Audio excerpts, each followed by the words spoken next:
ഇതാ എനിക്കിപ്പോൾ ഈ റിമോട്ട് എടുക്കണമെന്ന് എവിടെയാ തോന്നിയേക്കണേ? കൈക്കല്ല തോന്നിയത്. എവിടെയാ തോന്നിയേ? എൻ്റെ തലയ്ക്കാ തോന്നിയത് അല്ലേ? പക്ഷേ എൻ്റെ തല റിമോട്ട് എടുക്കുന്നത് എന്തുകൊണ്ടായിരിക്കും? അപ്പോൾ തലയ്ക്ക് റിമോട്ട് എടുക്കാനുള്ള വഴി ഏതായിരുന്നു? കൈ. പിടുത്തം കിട്ടിയ തലയ്ക്ക് റിമോട്ട് എടുക്കാനുള്ള വഴിയാണ് കൈ. അപ്പോൾ ഈ കൈ ആരുടെ വഴിയായി മാറി?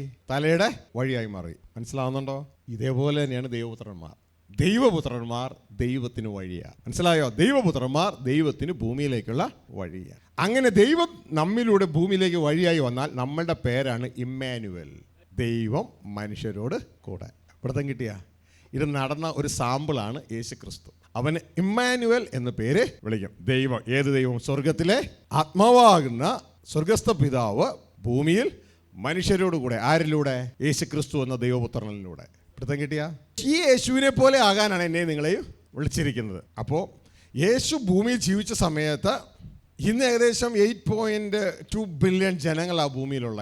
അന്ന് ഭൂമിയിൽ യേശു ഉണ്ടായിരുന്ന സമയത്ത് എത്ര പേരുണ്ടെന്ന് എനിക്ക് അറിഞ്ഞുകൂടാ. എങ്കിലും നമ്മളൊന്ന് ചിന്തിക്കാം, ഒരു 1 ബില്യൺ ഉണ്ടെന്ന് ചിന്തിച്ചോ? അത്രയും ചിലപ്പോൾ ഉണ്ടാകില്ലായിരിക്കാം.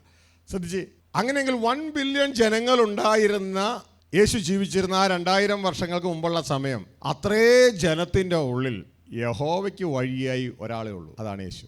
വൃത്തം കിട്ടിയ ഒരേ ഒരാളേ ഉള്ളൂ, യേശു ക്രിസ്തു. യഹോവയ്ക്ക് വഴി. ഹല്ലേലൂയ.